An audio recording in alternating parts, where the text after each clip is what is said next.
Olá malta, sejam bem-vindos aqui ao DR Tech e no vídeo de hoje vamos dar continuidade do vídeo anterior onde eu mostro como funciona a automação residencial aqui na minha casa. E hoje especificamente vamos mostrar a parte do software, porque no vídeo anterior mostramos todo o hardware como funciona. Hoje vamos mostrar o que está por dentro daquilo que são o ambiente de programação e a interface da automação. Então, começamos.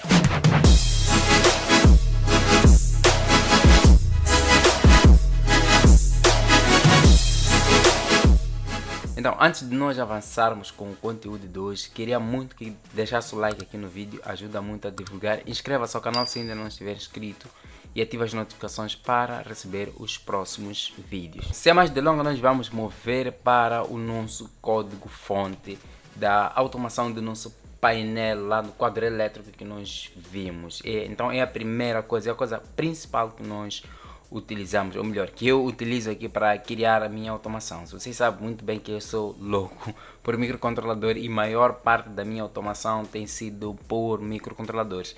Não sendo nem 50% daquilo que é a automação da minha casa aqui, mas não é menos importante. É o mais importante porque o resto das coisas são coisas que eu fiz em muito pouco tempo do que o pouco que eu fiz com ESP8266, que levei dias para pôr isso aqui a funcionar. Então, tudo está neste código aqui que vocês conseguem ver, onde tem aqui todas as bibliotecas necessárias para pôr isto aqui a funcionar. Primeiro, que devia ser logo a biblioteca do Wi-Fi para ESP8266. Depois tem aqui a biblioteca do PIZEN Z04T, que é o dispositivo responsável para ler a tensão e a corrente. E também tem aqui a biblioteca do MQTT, o mosquito broker chamado o Public Subclient. E a seguir temos aqui a biblioteca Waya.h, que é a biblioteca necessária para pôr a funcionar a comunicação I2C. A seguir tem aqui a biblioteca Liquid Crystal Display I2C, que é a biblioteca responsável por pôr o display LCD a funcionar. Depois temos a biblioteca Wi-Fi UDP, que é responsável por criar a interface ou a comunicação entre o ESP8266 e a pool NTP lá, que busca a data e a hora. Depois tem aqui o RTC Club, acho que é isso, né? RTC Lib, que é a biblioteca do RTC, claro, para poder fazer o armazenamento das informações buscadas lá na pool NTP, nesse caso que é a data e hora, para a nossa BIOS, né, ou o RTC. E por fim temos aqui o NTP Client, que é a biblioteca para tornar o nosso ESP8266 cliente do NTP, lá na busca das informações do fuso horário para o nosso dispositivo. A seguir fizemos a inicialização, por exemplo, do nosso Liquid Crystal Display LCD no endereço 27, isso porque tem os seus pinos de endereços todos igual a 1. E também aqui declara-se algumas variáveis, por exemplo, o UTC Office Set Seconds, claro, que ele mostra quantos segundos a gente vai utilizar por hora. Nesse caso que são 3.600 segundos e no fuso horário de 2 para Maputo, Moçambique. E também temos aqui a declaração de variáveis tipo inteiro, por exemplo, a luz externa, nesse caso pelo pino D5, tem aqui o feedback da luz externa, claro, quando a luz acender lá fora tem que mandar o feedback de alguma forma para nós, então o D6 vai servir como input. E depois declaramos aqui a variável do valor lido, né, como baixo, o valor do feedback. E depois também inicializamos aqui ou declaramos uma variável reset pin, que eu mostrei no vídeo anterior. Para quem ainda não viu, vou deixar aqui no cartãozinho como vocês podem resetar a potência ou a energia consumida do vosso ESP8266 usando o PIZEN 004T. Então, depois tem outras variáveis internas que a gente andou a definir aqui, por exemplo, o time zone. Qual é o nosso time zone 2, que embora não use tanto neste vídeo aqui. E também tem aqui a hora, as horas que eu defini, por exemplo, essas variáveis internas aqui, que é hora de ligar, que é 18 minutos de ligar, 20. Significa que a hora em que a gente quer que a lâmpada externa acenda é às 18h20. E a hora de desligar, 5 de minuto de desligar 20, então às 5h20 também vai desligar. Inicializamos também aqui o nosso RTC e o DP. O Net Client, ou melhor, o NTP Client também é inicializado aqui para essa pool ntp.org. E também inicializamos aqui o PISEN 004TV30 nos pinos D3 e D4, que são os pinos de comunicação serial do ESP8266. A seguir definimos aqui os valores ou as credenciais da nossa Wi-Fi, senha e password, depois credenciais do nosso servidor MQTT e por fim definimos também ou declaramos os tópicos. Tópicos são aquelas memórias do nosso ESP8266 que vão ser armazenados os valores ou os dados que vão ser enviados para o MQTT ou que vêm do MQTT para o nosso ESP8266. Na verdade eles nem ficam no nosso ESP, mas sim no servidor MQTT. É o local ou a memória onde ficam armazenados todos os dados. Mas para além do tópico temos também o content. Content são os próprios dados que ficam armazenados nos tópicos, mas a seguir vamos entender. Então inicializamos também aqui o ESP Client como um Wi-Fi Client, o subclient, né, que é a nossa biblioteca MQTT, ou o responsável por inicializar isso. Então nós vamos declarar o subclient como ESP Client. Então há vezes que usamos outro tipo de microcontrolador, então tem sua forma de ser identificado. Então aqui temos também o setup do início do nosso Wi-Fi, né? Assim que forem colocadas as credenciais de forma correta, ele vai inicializar o Wi-Fi. Por isso temos aqui setup Wi-Fi. Então depois temos aqui o void reconnect, onde ele simplesmente vai tentar conectar ao MQTT se não estiver conectado. Então de meio a meio segundo ele fica a verificar a comunicação ou a conexão MQTT. Se não estiver conectado, ele vai tentar outra vez. Como é que ele tenta fazer a conexão MQTT? É simples. Ele simplesmente vai setar aqui o nosso MQTT server, que é o endereço do nosso MQTT e a porta, e depois vai colocar o usuário e a password. Se essas credenciais estiverem corretas, ele vai printar ali no nosso monitor serial connected. Isso, quando isso ocorrer, ele já vai prosseguir com as outras funções. Aqui no Void Setup nós conseguimos ver que ele inicializa aqui o nosso Serial Monitor, inicializa o LCD que nós utilizamos, inicializa a luz de background, inicializa aqui a comunicação I2C, inicializa o RTC e inicializa também o Wi-Fi. A seguir ele conecta ao MQTT. Então, depois que todas essas condições forem satisfeitas, é quando ele já inicializa também o nosso NTP para poder buscar a data e a hora. A seguir temos aqui alguns comandos, né, onde nós vamos fazer as definições das nossas IOs. Então nós dissemos aqui o pin mode luz externa está como output e o feedback da luz externa é input, e por fim temos o reset pin como output. Aqui no void loop é onde ocorre toda a programação, ou melhor, todas as funções ocorrem no void loop, é onde acontece aquela função cíclica que fica fazendo varredura sempre até desligar o nosso dispositivo. Então assim que ligar ele começa do topo até ao final, mas a varredura cíclica é feita no void loop. Então a primeira coisa que ele vai fazer no void loop, ele vai verificar se estamos conectados ao MQTT. E para estar conectado ao MQTT tem que estar conectado primeiro ao Wi-Fi. Então se não estiver conectado ao MQTT, ele vai fazer reconnect. Então se estiver tudo conectado, ele vai começar o loop. Então começando o loop, primeiro vai fazer o update da hora, né? Sempre vai ficar fazendo o update, buscando lá as informações na internet, lá no pool da NTP. Então se o RTC não estiver funcionando, nesse caso que é onde nós guardamos os valores ou da data e hora, ele vai colocar aqui no nosso monitor serial que não está funcionando. Mas se estiver funcionando, ele simplesmente agora, né, ele vai declarar o now como time client, qualquer coisa assim que vocês conseguem ver, e o RTC também. Então o time data, temos aqui uma variável que nós vamos declarar para usar de forma fácil para imprimir os valores no monitor serial, assim como no nosso LCD. Então as informações que nós vamos buscar estão no RTC Now. Então o RTC Now é atribuído, os valores são atribuídos ao DT. Então vamos inicializar o nosso cursor lá no LCD, na posição 10, escrevemos luzes externas, como vocês viram no vídeo anterior.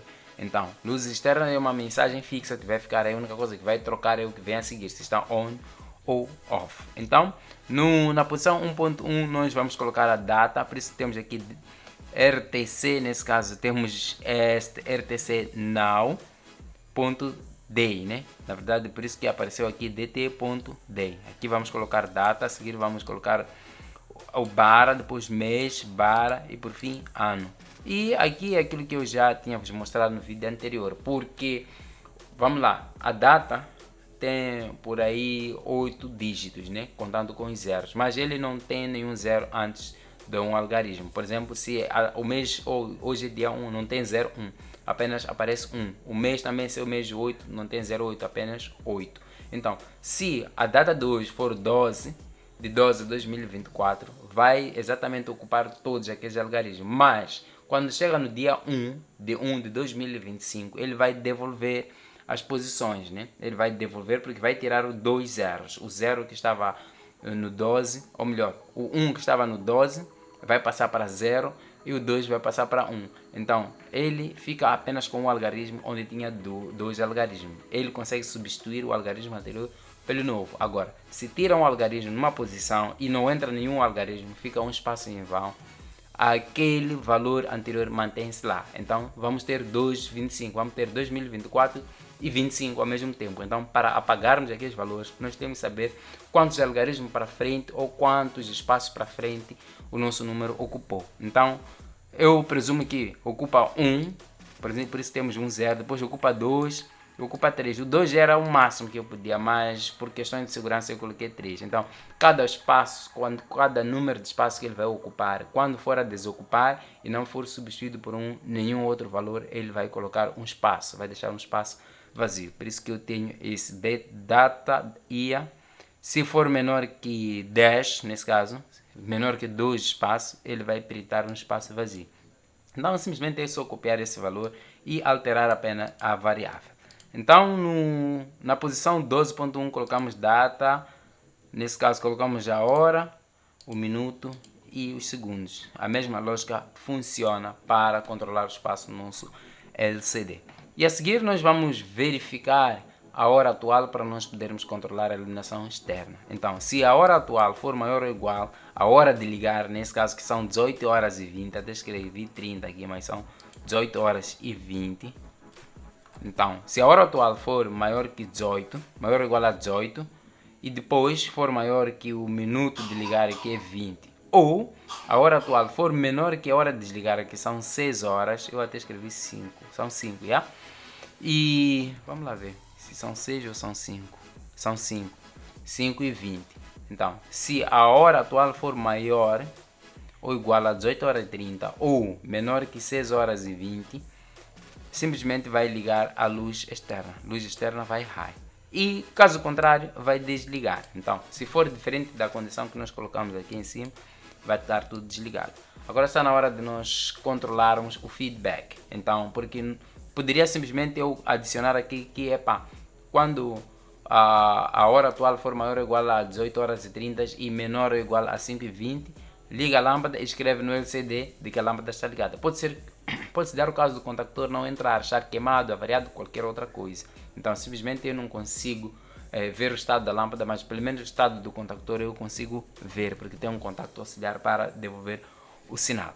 Então, vou declarar aqui uma variável, o estado da luz externa. Então, esse estado da luz externa vai ser igual à leitura do feedback da luz externa, que é o D6. Então, ele vai ficar a ler o D6 e quando ler, o valor que ele for encontrar vai armazenar nesta variável aqui, estado da luz externa. Então, aqui temos uma condição. Se o estado da luz externa for alto, isso significa que temos a luz acesa. Simplesmente vamos escrever no LCD na posição 17.0 on.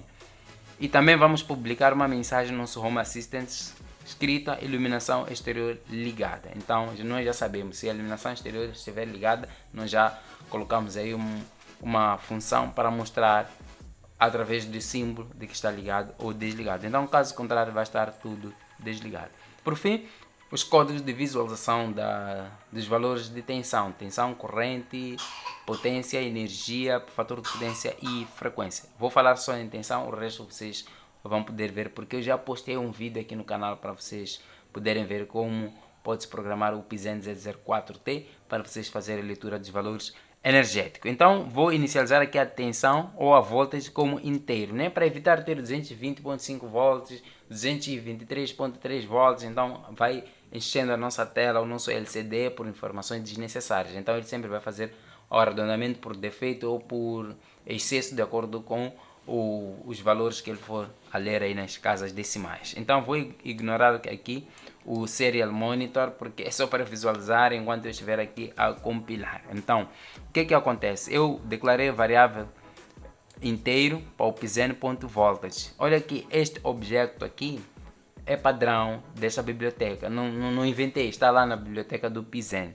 Então simplesmente bastou você declarar essa variável aqui e colocar esse objeto, ele vai ler o valor de tensão se estiver lá ligado. Então ao ler esse valor de tensão, nesta posição 1/2, eu escrevi por exemplo a letra U, as 2 pontos vem a voltagem, que é a tensão que ele vai medir aqui no PISEN. E por fim, a seguir coloquei V, que é U igual ao valor, por exemplo, 220 volts. Então a mesma coisa aconteceu no frequency, a mesma coisa aconteceu, quer dizer, na corrente, né? A corrente é PISEN.current, já é uma instrução ou um objeto da biblioteca. A potência, aí por diante. Então isto aqui que está no background é o que está lá dentro do meu ESP8266 a correr para controlar isso aqui. Podia controlar mais, até toda a casa sem precisar usar ali os smart switches, etc. Mas para não me dar muito trabalho, preferi programar as coisas que precisam estar só aqui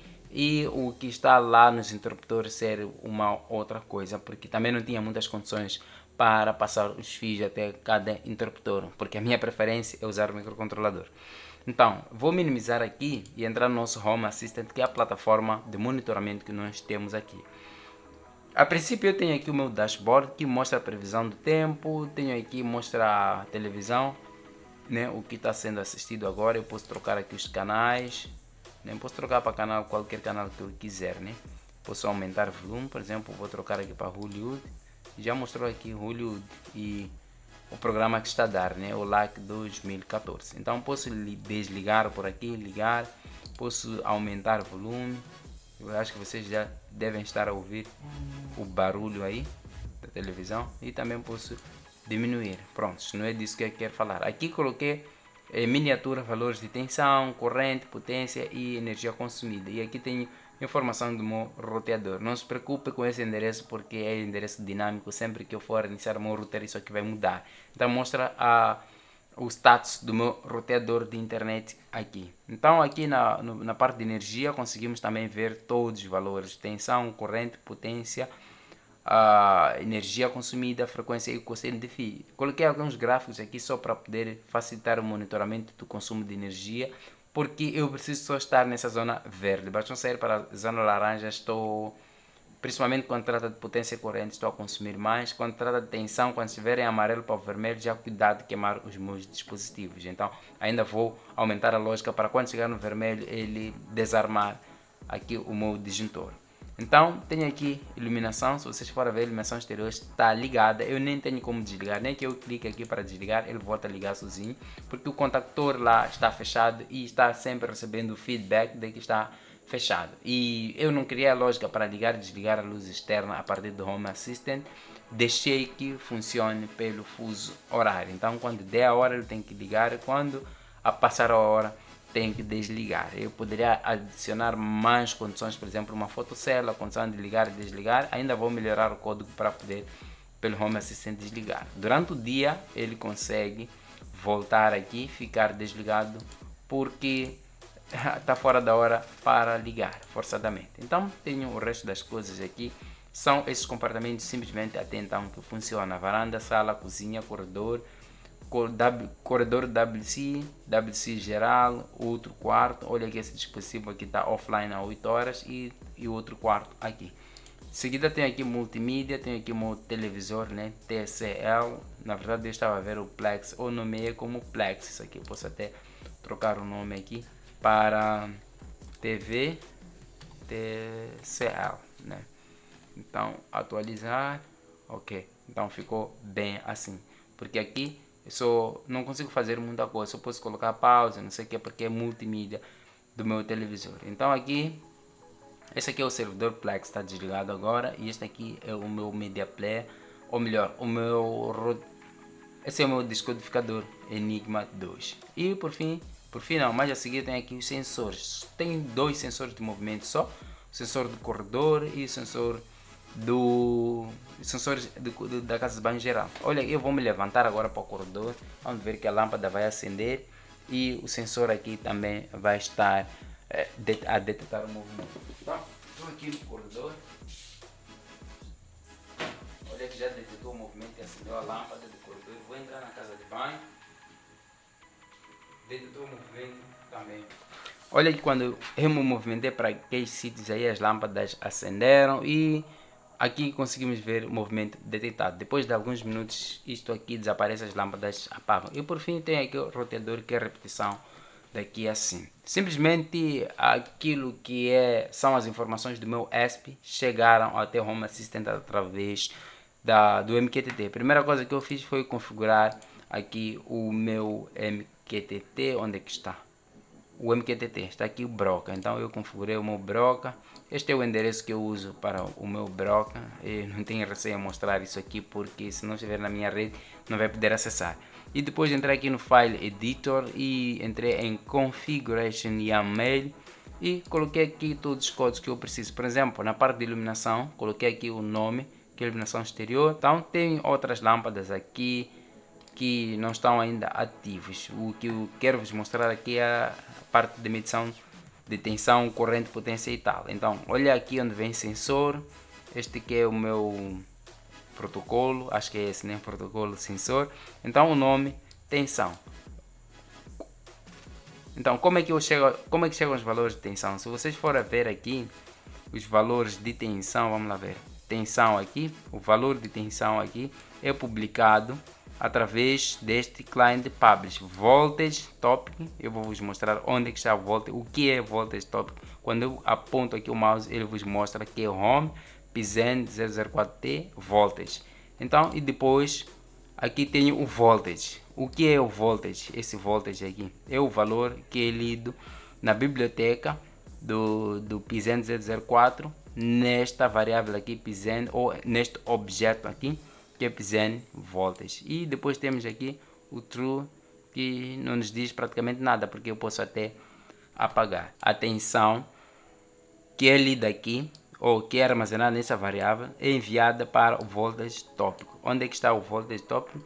Está aqui no nosso Home Assistant, o voltage tópico, que é este valor aqui, ou este endereço aqui. Podemos voltar, Home PZen voltage, é este aqui, voltage tópico, Home PZen voltage. Então é assim como vai funcionando até chegar à última variável, que é a potência. Então ele, quando for ler esses valores aqui, a seguir vai escrever o V, que é a nossa unidade de medição. Por isso aqui que vem Unit of Measurement. Então vai fazendo isso na corrente, na potência, vai fazer na frequência, no fator de potência e também na energia consumida. Então, feito isso tudo, nós verificamos se está tudo bem, clicamos aqui em ferramentas de programação, verificamos a configuração, se estiver tudo bem, clicamos em reiniciar e carregar a configuração, porque não mexemos em outra coisa a não ser o código. Depois voltamos aqui em visão geral,